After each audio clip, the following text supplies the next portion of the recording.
Hello everyone. So with the announcement that Usman Khawaja has suffered well, perhaps not a fracture, but something that might end up being a concussion and concussion protocol coming in, caused him to retire hurt when his scores were level in Australia's chase. So no wickets down, scores level, hit by a bouncer, and due to the current rules about concussions, that will probably mean that he's out for the next 5 or 10 days and mean that he won't be able to play in the second test. So with that in mind, we have to look at who replaces him. Now you might think, first of all, it's pretty obvious. The spare batter, which being Matthew Renshaw, should come in. It's usually what happens. And had Matthew Renshaw been there as a concussion substitute, which he was there for, that was sort of his role. So he was the batting concussion substitute, whilst I think it was Scott Boland was the bowling concussion substitute, or sort of a bit different at the traditional 12th and 13th man or whatever, but that's what they do nowadays. So he was the batting substitute, just in case there was a concussion. And had he stayed in the squad for the whole test match, it would be automatic for him to walk up to the second test and take Khawaja's place. He also happens to be an opening batsman most of the time, not always, so he could turn up to open. He's primarily an opener who's sometimes floated into the middle order later in his career, but he prefers to open. Khawaja's sort of a makeshift opener, so no worries, Renshaw can open the batting. And you would think that's pretty obvious, that's pretty easy, that'll happen. But the problem is that Renshaw went off to join Brisbane Heat for their BBL finals, the 2020 competition, and Brisbane Heat is still going. So he might prefer to play those finals matches than to play in the second test against the West Indies. Now, you might think, well, that's a bit unfair, he should be playing for his country, but there is an argument that says, no, he shouldn't play. Now, I still think he'll play. I think he will rock up for the second test. I mean, he's been waiting in the wings for a long time. And it'd be unfair to pick someone else. But if there was an argument for him not to play, that's the one. Because he chose to leave and go off to join the Brisbane Heat and play the T20 finals. And he might actually prefer to play T20 finals instead of playing the test. I think you'd always prefer to play for your country, especially in test matches. But, you know, there is an argument there. So if that's the case, well, who comes in? Well, we know they've made it very clear who the second and third players are. They haven't made it clear which order, but we know it's Marcus Harris or Cameron Bancroft. So if Matthew Renshaw does not play, now again I think he will, if he does not, it's out of one of those two. Which one?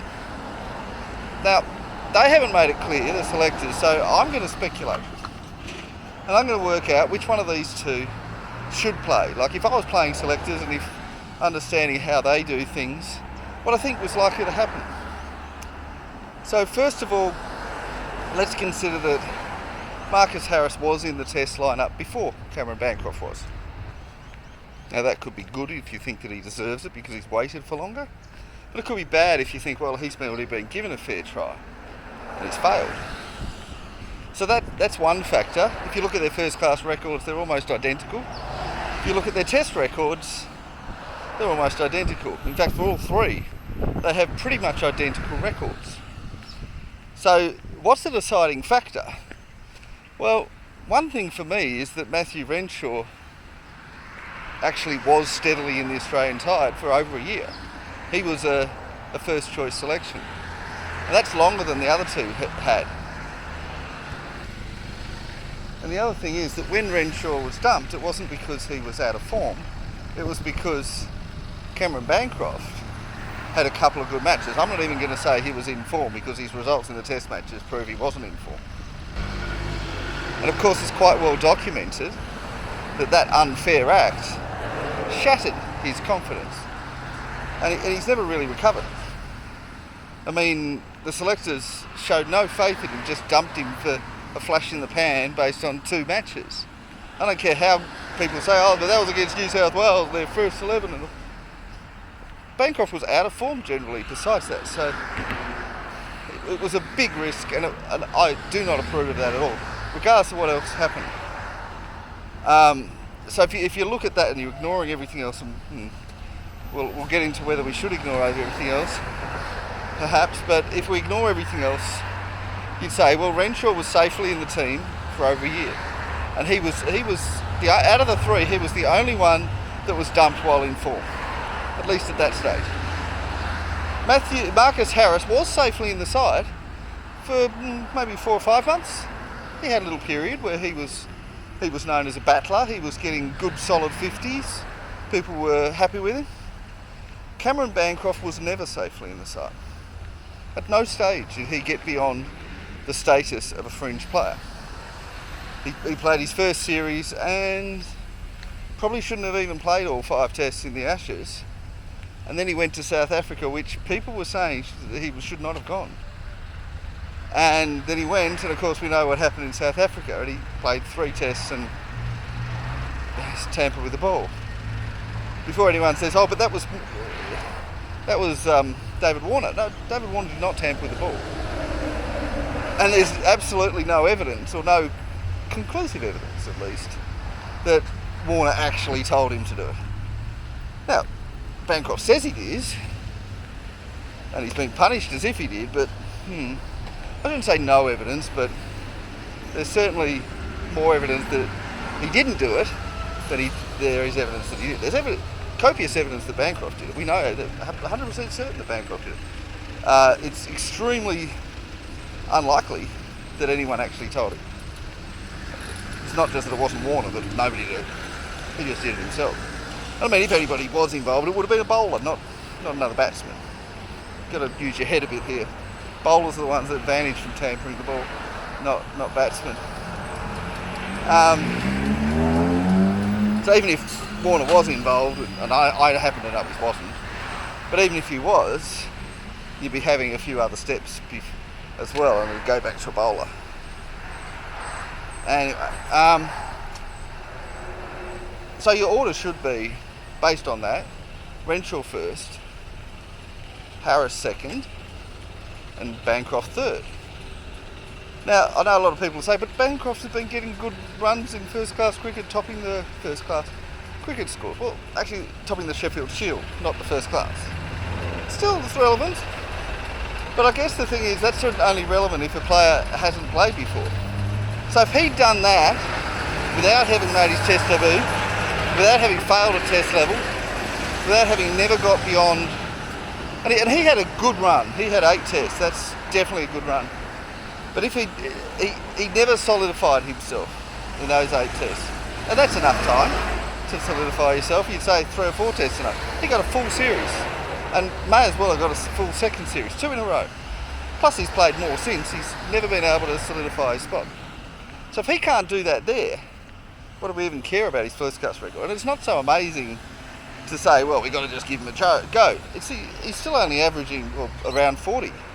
He's not averaging 50 plus. Oh, he might have been, not first class cricket, but in Sheffield Shield cricket this year. Yes, okay. And last year, averaged just over 50. But that's not his career, that's just the last 2 years. And look, yeah, and that's only in Sheffield Shield cricket. That's not other first class cricket, where he's doing considerably worse. So, you know, you're cherry picking stats a little bit, but look, if this was his first 2 seasons, yeah, I'd probably give him a go. And if he'd never played Test cricket, yeah, for sure. But he has played Test cricket and he has failed at Test level. And that says that he's a failure at Test level, that he can't handle the big time. In fact, if you were looking at their performance at Test level, you'd say Renshaw at least could handle it for a while. Harris handled it for a little while, maybe has a chance. And Bancroft can't handle it at Test level. And once you start playing Test cricket, that's what matters. You don't go back to first class level and say, oh, well, but he's doing well at first class level. Not unless there's a substantial difference, and there isn't. So, and then we have the issue of whether we can trust him. He tampered with the ball. People still play after they tamper with the ball, of course they do. People still become Test captains, just ask Faf du Plessis. And I mean, there were test captains for other countries that kept playing after tampering the ball. So, it was can't remember the name of the English player, Michael Atherton, I think he did it. There's been a few. There was Shahid Afridi, he did tamper with the ball and still kept playing, still kept captaining. So it can happen, but it wasn't that he tampered with the ball, it was what he did afterwards. He's blaming of other people and the whole mess that he created. I know people say, well, that's about David Warner. Well, it's not. It wasn't, it clearly wasn't. Anyone who's paying any attention at all to it would know that it wasn't. It was blamed on Warner, but even the ICC didn't even charge Warner. Yeah, they charged Smith, but for something unrelated, or related, but not for that. So basically, Smith was charged with believing Bancroft's lies, not with doing anything wrong, but not checking his facts first, which, fair enough, he should have got penalised for. Warner was charged for nothing because of a false accusation.